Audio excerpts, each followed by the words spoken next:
Assalamualaikum warahmatullahi wabarakatuh. Perkenalkan, nama saya Ii Suprotul Markia, calon guru penggerak Angkatan 7 SD Negeri Karangsatria 03 Kabupaten Bekasi BBGP Provinsi Jawa Barat. Yang terhormat Bapak Dr. Andes Trisno Widodo MPD selaku fasilitator, yang saya hormati Ibu Harlina SPD selaku pengajar praktik. Izinkan pada kesempatan ini saya akan mempresentasikan aksi nyata modul 2.3 coaching untuk supervisi akademik. Sebagaimana kita ketahui bahwa supervisi ini merupakan siklus berkesinambungan yang meliputi 3 tahap, yakni 1. Tahap pra-observasi, yang kedua tahap observasi, dan yang terakhir adalah tahap pasca observasi. Berikut adalah aksi nyata dari tahap pra-observasi yang akan saya sajikan. Selamat menyaksikan. Assalamualaikum warahmatullahi wabarakatuh. Waalaikumsalam warahmatullahi wabarakatuh. Selamat pagi Bu Kira. Apa kabarnya hari ini? Alhamdulillah sehat. Terima kasih Bu Kira telah menyempatkan waktunya untuk bisa ngobrol sebentar dengan saya, yang mana kali ini saya akan melakukan pra-observasi untuk kegiatan supervisi yang akan saya lakukan di kelas Bu Kira. Saya sampaikan bahwa tujuan dari pra-observasi untuk supervisi ini tiada lain adalah untuk pengembangan diri dari Bu Kira sendiri. Intinya adalah untuk pengembangan diri pada seorang guru. Yang mana di sini yang akan disupervisi adalah kelas Bu Kira sendiri ya Bu Kira ya, yaitu kelas 1 apa Bu Kira? Kelas 1D. Kelas 1D. Nah, untuk waktunya kira-kira Bu Kira siapnya kapan? Siapnya itu hari Selasa aja. Oh, berarti hari Selasa tanggal 23 Mei 2023 untuk mata pelajaran apa Bu Kira? Untuk pelajaran matematika. Baiklah, kita sepakati ya Bu Kira bahwa pelaksanaan kegiatan supervisinya akan dilakukan pada hari Selasa tanggal 23 Mei 2023 untuk mata pelajarannya matematika. Nah, kira-kira yang akan menjadi fokus yang akan diamati nanti ketika saya supervisi apa ya Bu Kira kira-kira? Untuk fokusnya siswa mampu menyelesaikan masalah pengurangan dalam soal cerita. Jadi intinya nanti bahwa saya akan mengamati bagaimana siswa-siswa Bu Kira mampu menyelesaikan soal cerita dalam bentuk pengurangan. Kalau untuk tujuan secara keseluruhannya apa yang akan Ibu inginkan di sini? Untuk tujuannya, siswa mampu melakukan pengurangan bilangan caca sampai dengan 99 dalam kehidupan sehari-hari. Dan yang kedua, siswa mampu mengidentifikasi masalah dalam kehidupan sehari-hari dan melibatkan pengurangan dalam bentuk cerita. Dan yang ketiga, siswa mampu menyelesaikan masalahnya dalam kehidupan sehari-hari yang berkaitan dengan pengurangan bilangan. Jadi intinya yang menjadi tujuan dari pembelajaran yang akan dilaksanakan Bu Kira ini yaitu bagaimana anak-anak Bu Kira mampu memahami, mengidentifikasi, mampu melakukan dan mampu memecahkan masalah yang berhubungan dengan soal-soal pengurangan dalam kehidupan sehari-harinya. Kira-kira strategi apa yang akan Ibu lakukan pada proses pembelajarannya? Nanti akan dilakukan strategi kooperatif learning.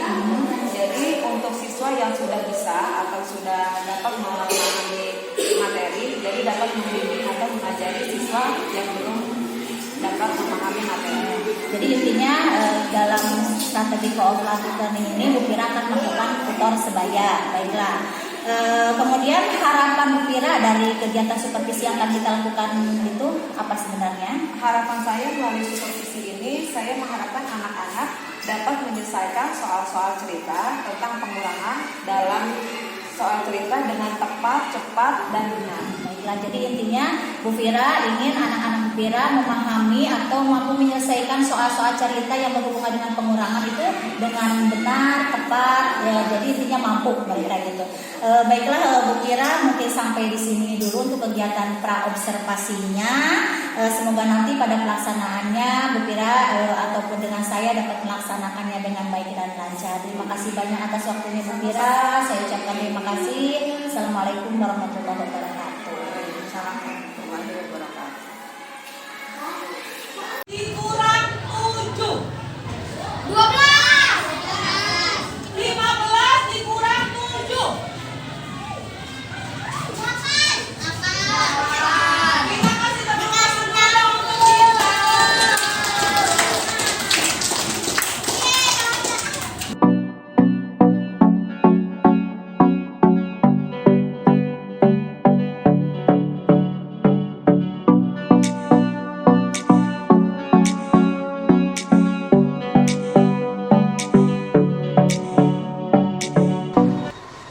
Assalamualaikum warahmatullahi wabarakatuh. Waalaikumsalam warahmatullahi wabarakatuh. Apa kabar Bu Pira hari ini? Alhamdulillah, terima kasih atas waktunya sudah mengganggu Bu Pira, meluangkan waktu untuk ketemu lagi dengan saya pada kesempatan ini. Setelah kemarin kita melaksanakan pembelajaran di kelas 9. Kira-kira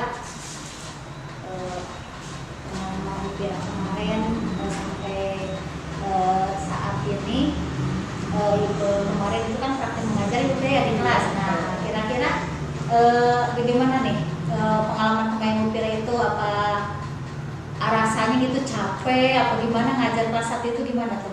Kalau untuk dibilang capek, ya namanya mendidik pasti ada usahanya. Cuma kan karena kemarin kita tuh selalu berusaha mencari solusi dari anak yang seperti ini. Nah, alhamdulillah dengan kegiatan kemarin banyak perkembangan, berarti ketahuan nih potensi anak dari kita kasih soal-soal, kita kasih materi berupa gambar, terus berupa kita ajarin berhitung dengan cara jarimatika. Itu untuk kategori A, B, C itu banyak kemajuan. Sebetulnya yang Bu Pira tahu kira-kira kalau tujuan dari supervisi yang kita lakukan kemarin itu sebetulnya apa sih Bu Pira gitu? Tujuannya sih terutama untuk diri saya sendiri, untuk mengembangkan diri saya sebagai seorang guru dan mencari solusi ini dari kekurangan kelas saya pribadi. Dan karena solusinya alhamdulillah sudah mulai sedikit-sedikit sudah mulai terurai, Ya. dan terutama sih untuk pengembangan diri saya lagi untuk lebih baik lagi menjadi seorang guru. Tadi Bu Pira menyatakan tentang kekurangan gitu. Sebetulnya menurut Bu Pira pembelajaran yang kalau tadi bilang kurang, yang bagus itu seperti apa sih? Yang menurut Bu Pira pembelajaran itu berhasil gitu, apa kriterianya seperti apa gitu Bu Pira? Kalau menurut saya kategori belajar berhasil itu anak itu menguasai materi dari segi calisthenia atau apapun ya, menguasai materi. Gitu ya. Terus misalkan dalam tadi kan menurut Bu Pira bahwa menurut Bu Pira itu kategori keberhasilan itu anak itu benar-benar menguasai memahami anak kemarin kita ketika pelaksanaan yang kita lakukan itu kan FWP-nya sudah mulai melakukan pembelajaran diferensiasi ya, dengan pemetaan terlebih dahulu kemampuan anak. Kemarin Bu Pira mengkategorikan bahwa ada kategori A, kategori B, kategori C. Nah, idealnya yang Bu Pira inginkan kan dari ketiga kategori tersebut, berarti Bu Pira kan menginginkan anak itu semuanya berada di kategori A gitu ya. Nah, itu kan ya. Menurut Bu Pira nih, bagaimana mungkin ada cara atau strategi yang kira-kira tepat gitu yang Bu Pira akan lakukan ke depannya agar yang ada di kategori C dan kategori B itu kemampuannya memiliki hal atau memiliki kemampuan yang sama dengan yang di kategori A gitu ya. Untuk ininya kita pertama deketin dulu kali ya. Deketin anak dulu. Setelah kita tahu nih kelemahan anak ini di mana, baru di situ kita cari dulu solusinya.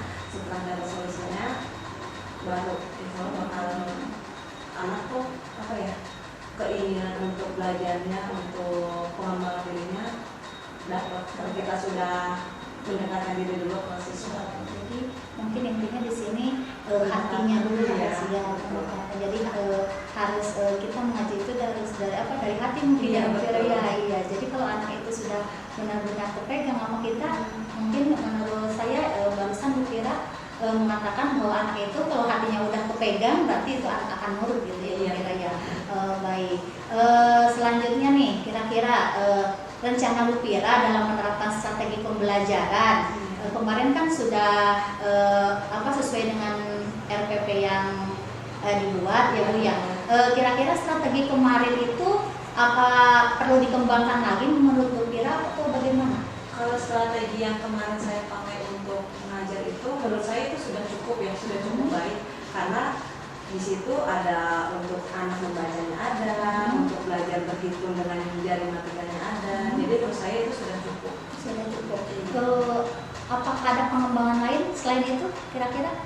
Pengembangan yang lain, paling kalau untuk materi selain cari-cita untuk matematikanya ya, yang belum lancar membaca aja. Itu program paling setelah anak belajar, setelah nulis, misalnya udah selesai nulis, itu anak latihan membaca.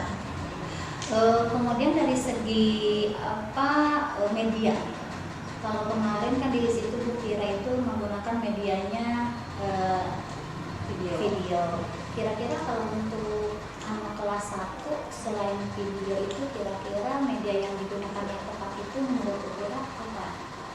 Berupa gambar. Berupa gambar. Kalau anak untuk anak-anak kelas rendah itu kan lebih, karena dunia dia itu masih dunia bermain kan. Selain melihat video, melihat gambar juga pasti akan senang. Jadi intinya berarti untuk anak seusia kelas 1 itu perlu adanya media yang konkret ya Bu ya. Jadi mereka tidak hanya audio visual tapi benar-benar memegang apa yang benar-benar konkret ada, sehingga mungkin nanti di situ akan yang membuat mereka sibuk ya. Iya, bagus ya. Kemudian nih, ketika mengembangkan misalkan punya rencana atau strategi yang Bu Fira ingin kembangkan. Nah, kira-kira di sini Bu Fira memerlukan bantuan teman atau enggak nih dalam hal ini? Kalau untuk, karena sekarang sudah berjalan ya, sudah ini bisa sih sendiri juga, karena kita udah mendekati hati ya, hati anak-anak udah mulai ini bisa. Kayak untuk kalau awal-awal saya sempat